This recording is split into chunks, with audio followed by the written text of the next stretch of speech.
Hey people, what's good? Mount Let the Hellfire. Welcome back for another video. Hope you're doing well, and if you're new here, welcome to the channel. On this channel, we talk about signals intelligence, electronic warfare, and other topics for the prepared citizen looking to up their commo game. And I also do some specialty breakout content on M110 SR25 gunsmithing, AK gunsmithing, suppressor testing, and otherwise. So if this or any of that interests you, I invite you to stick around, check out the other videos in the catalog, and hopefully earn your subscription by the end of it. And to everybody else, if you could also like the video, share, and comment down below if you want to see more of this, less of this, or more of the same. Anyway, let's get into it. So DragonOS is what we're going to be installing on a Raspberry Pi 5 today, as you can tell from the title and the thumbnail. And DragonOS is a specialty Debian-based Linux operating system meant to run on, just regular old Intel, AMD hardware, as well as ARM-based hardware, notably the Raspberry Pi single board computer. Hopefully you already know what all that stuff is, and if you don't, well, Google is your best friend there. So DragonOS, like I mentioned, is a Debian-based image. It's actually based on Lubuntu, which is a fork of Ubuntu, but at the end of the day, almost all the Linux is still the same, and it's meant for signals intelligence, software-defined radio, drone tracking, Tempest, things like that. So it comes pre-built with a ton of tools. Now, it's nothing special, and I don't mean that to be derogatory. The guy who created it, SEMA Executor, this is his website. He's also on Reddit as well as YouTube and probably a couple other places, but I don't have any other social media besides those two. And during the lockdowns in early 2021, I believe, he wanted to build a purpose-built image kind of in the spirit of Kali Linux, which is an offensive security, red team, digital forensic specific Linux variant, also Debian based, that has a bunch of pre-built tools, everything from Wi-Fi hacking to, well, digital forensics tools to, Metasploit, Nmap, all the things like that. So pretty much anything that U.S. Army Cybercom would use. And I only mean that half jokingly. So DragonOS has a bunch of software-defined radio software. It has things to decode IQ and FFTs, to do radio direction finding, drone scanning, ADSB, AIS decoding, and all the other great stuff that we talk about on the channel. Now, again, like I mentioned, it's not to be derogatory. It's just another flavor of Linux. You could totally build something like this on your own.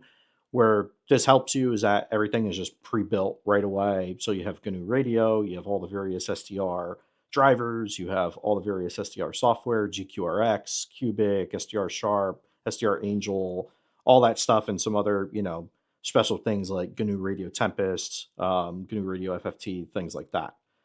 So it's the fastest way to get started. It's very portable, easy to update.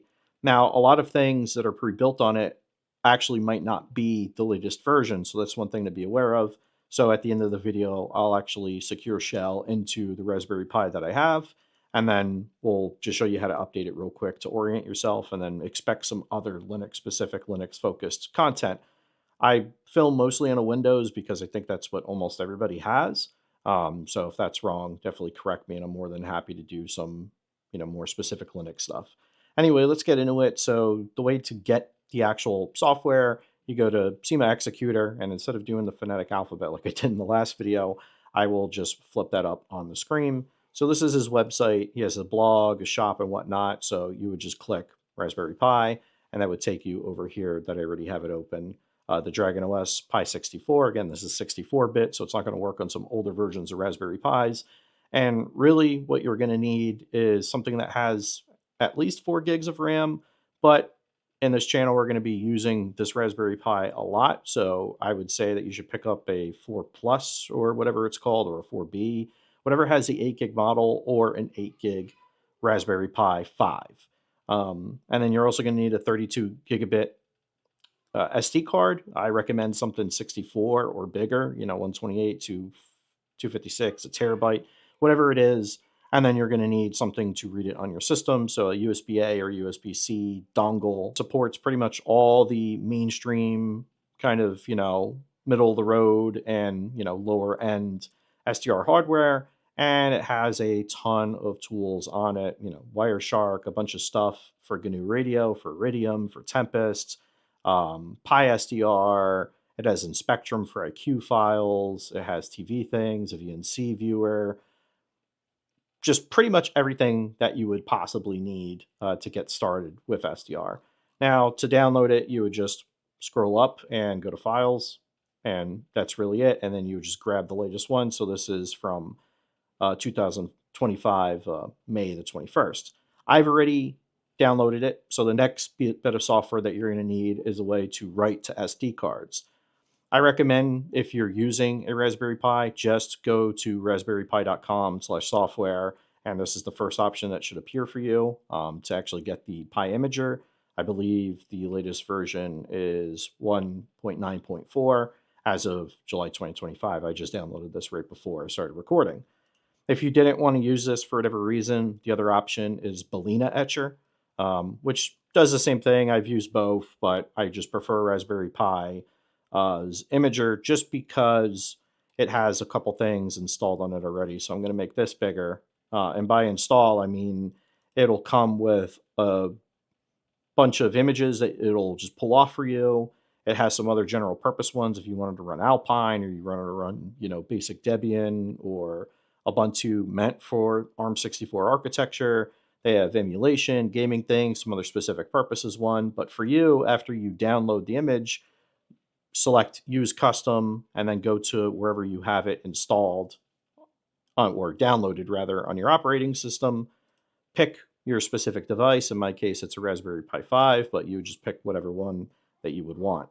And if you pick this beforehand, it'll also filter the OS selections for whatever model you have, be it a Pi 0, a Pi 4, a 5, or otherwise.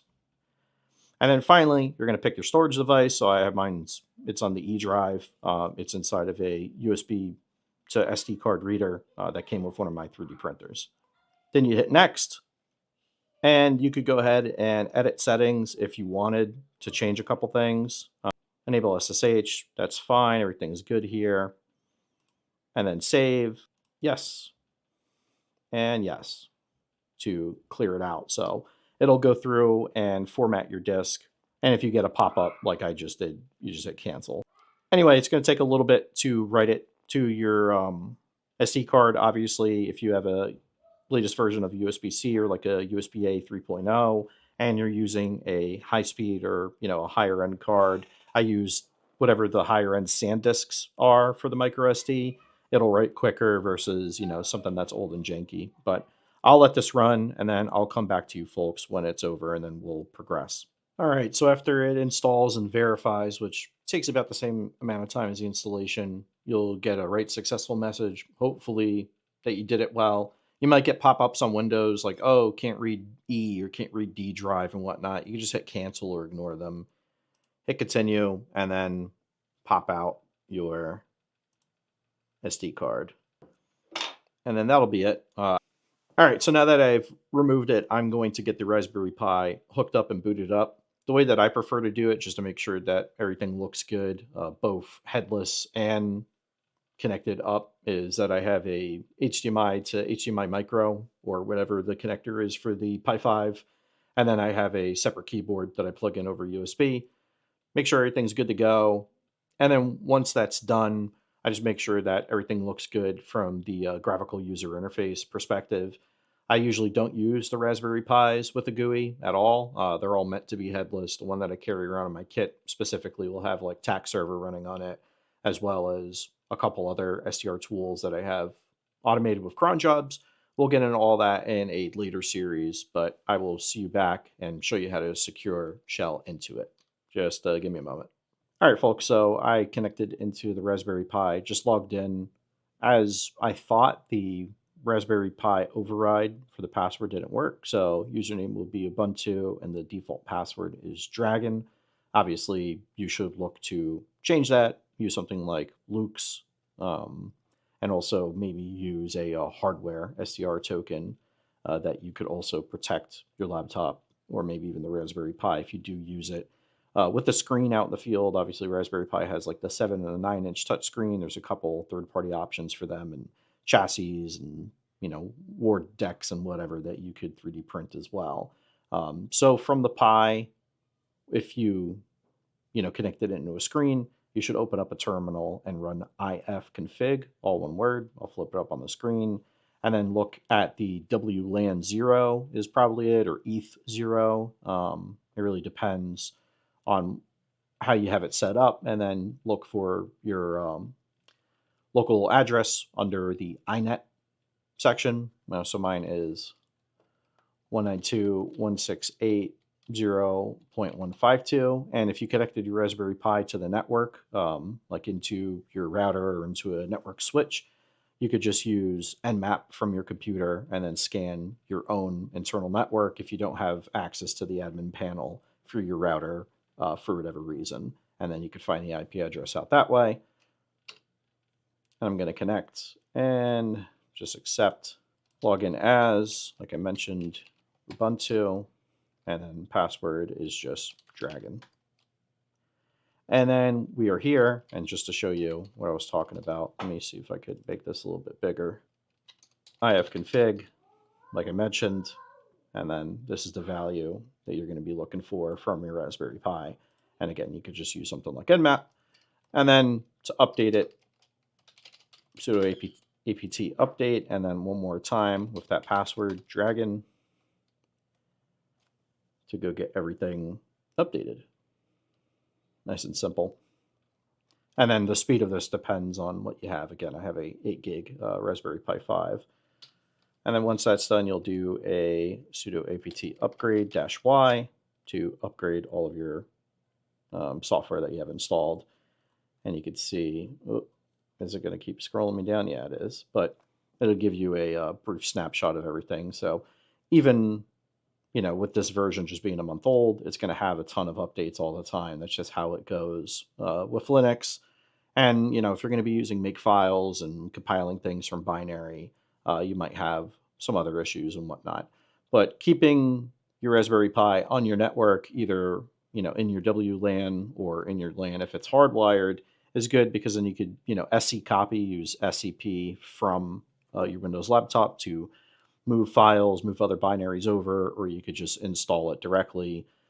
I prefer just using another drive, honestly, especially since you have the ability to use this with a GUI, almost kind of like a regular computer. So if you need to move things like ATAC imagery over in SQLite database file format, or other raster vectorized images, or just really anything else moving over to it, if you didn't want to move it over the wire, you just connect into it like a regular old computer or laptop. It doesn't really matter. So I'm going to let this thing run. There really isn't going to be too much to show you, but just wanted to demonstrate that the Raspberry Pi installer works just fine. So sorry for the fragmentedness of it. I have to keep going back and forth, stop the recording, start the recording to get this done in several parts. And obviously, I don't do these scripted, so I speak a little bit over myself. But if you want to see more of the SIGINT content, this stuff is just very, very basic. We're going to get into ATAC. We're going to get into more things like RTL power. We're going to get into other forms of scripting, Kubernetes, Docker, AI, LLM agents down in the future. But I'm just trying to slow roll you guys, and these things are meant to be more or less watched in a series, one after another. That way I could package them up in playlists. And this stuff is mostly just for fun, but it's also for awareness. It's important, but nothing's more important than family and friends. So if you got them, stick with them. If you don't, and you're going through some bad stuff, make sure you reach out and talk to somebody, or I will find you and talk to you in person. Not really, but I am being serious. If you're having a couple bad days, I get how that is. I'm a veteran too. I've been through some shit. We all have. Just stick with it. Eat more steaks, lift more weights, be well, and I'll see you on the next one. Mount Lethe Hellfire.